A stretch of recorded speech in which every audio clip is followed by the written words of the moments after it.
I'm sorry, it's coming in different times, so formally, let me introduce myself. That I'm Carlos. I'm taking you to a tour or cultural village here. Here is all about salt making. We depend on salt, and we use salt every day. We season our food, and back then is that we use it to preserve some of the food, especially fish. There's no refrigeration, so the people has to adapt another way, using salt to preserve. I remember my auntie, my mom, back in late 40s, that they have to prepare themselves with salt. They'll mingle together and start making salt. Because when I look up, just by standing here, just looking at the Bay of Inaran, this is about the history back then. I remember that there is a seasonal fish that migrate into this bay, and it is a community affair. The leader of the village will call all the people to participate in harvesting that kind of fish. It's not only once a year, but so many days in a year. They'll gather together, especially for those people that own a dragnet. They'll start mending it together. And you could see people across the bay lining up to receive the dragnet, as well as on this side of the bay. When they're done mending it, they'll attach a long rope of one of the dragnet, and somebody has to swim across to pass that long rope, and they'll start pulling it. Once it reaches the other side of the bay, they'll pull it evenly all the way into the sandy area. And we're talking about, thousands and thousands of fish. So they'll divide that among the community, but sometimes it's too much.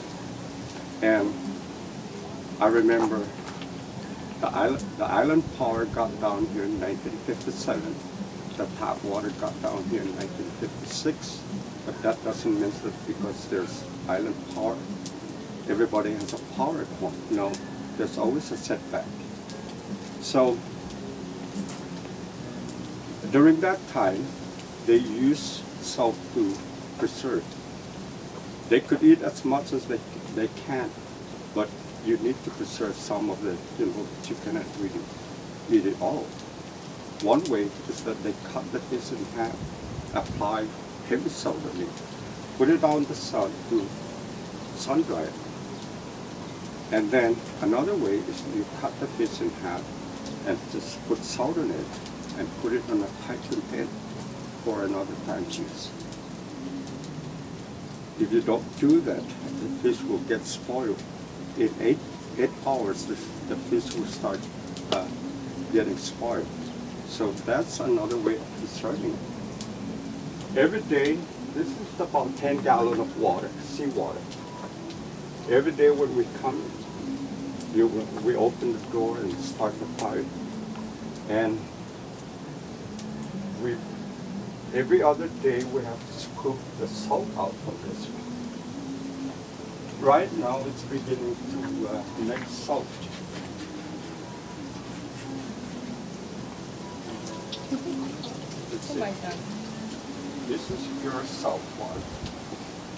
We don't get this the seawater out here because it's always murky, because the rivers is merging into the bay. We select a place where it's clean, crystal clear. And when we talk about in the early days, this is the day, and this is yesterday. This is what the people used to carry, seawater as well as fresh water. Today, we have so much plastic in this world, and sometimes we wonder what's going to happen. But safe environment, natural resources, probably 6 of this, you're carrying it, getting seawater as well as fresh water.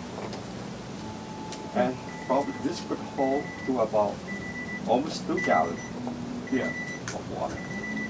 If you're carrying 6 of this, that's a lot of seawater, or even fresh water.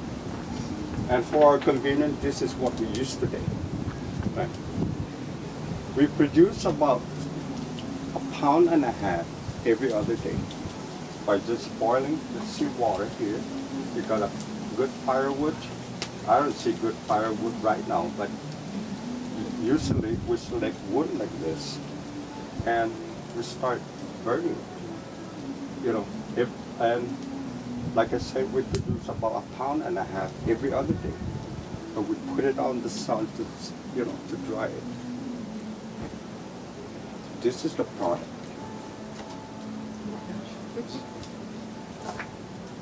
No preservative, but this is just pure salt. You feel like testing it, sir?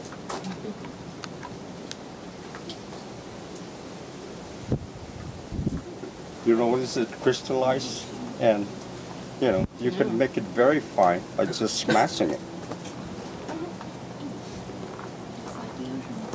John, could you get me the thing that I need at the gift shop? A candy? Every salt. Every salt was every flavor. John 10?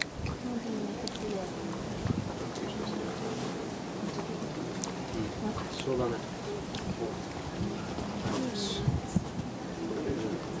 So, do you have to let all the water evaporate, or can you just keep adding? No, just add it. That's what actually we're doing. In the morning, we fire it up, and then the next day, every other day, we cook the salt up. But there's never no water. Very close to evaporate everything. But once it evaporates, you can see all the salt content on the bottom. It crystallizes on the bottom.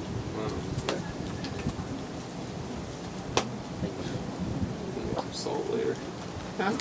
You gonna make salt? Make some salt. Any questions so far? Interesting. Just, you know, now we don't really make this today. We depend on the store, everything. We're very dependent to all the imports. That's what we are. Yeah. Salt is a new thing. You should be making salt. You can sell it. Sure. Sell at the gift shop. Yeah. Yeah, we sell it at the gift shop. And we're known right now that we're producing salt, that people coming down here to buy some. Yeah. Not only the tourists, but we're on the website. They know exactly what we're producing. Right, right. Yeah. So how much salt is in there now? Huh? How much is in the pot now? I'm not sure, but like I said, every time we cook, we produce about 1.5 pounds. Okay. That's equivalent to this one. But sometimes there's more than that. If you don't pick the salt in 2 days and you add more water, it produces more. Right. Just like this, it's so heavy, and it's kind of still. We picked this up yesterday, and this is how much we got it out from that. Yeah. Yeah. How do you dry it? Just in the boxes? Yeah. Just leave it in the We put it out to sun dry. Yeah, when it's really dry, it turns very white. When it's still moist, you know, you could still see that it's a little bit gray, you know, grayish color. Yeah. She made it so much. She made it so much. IP? Yeah. It's a bad weather, but we usually take everything out on that rack and, you know, put it on the table to continue drying it. But it's kind of, the weather is just, any time it will start ready. Yeah. So we decide just to put it in. Okay? Do I hear any question? If not, we'll proceed to the next subject.